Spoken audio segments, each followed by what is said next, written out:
सगळीकडे चिकटवत आपण आलो बरोबर. पण हा जो कपड्याचा काळा कलर लागतो त्याला जळल्याचा, तो सगळा जातो कशाने माहिती आहे. हे नवसागर जे आहे ते त्या क्लिनिंगचं काम करतं.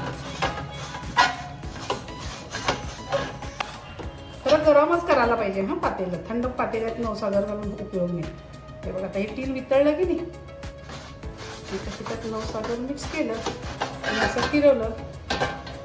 हे बघा हे टीन मिक्स पातळ झालं, इथं नवसागर आहे. हे बघा हे असं टाकलं आणि हे फिरवलं की हे बघा कसं चकचकीत होतं.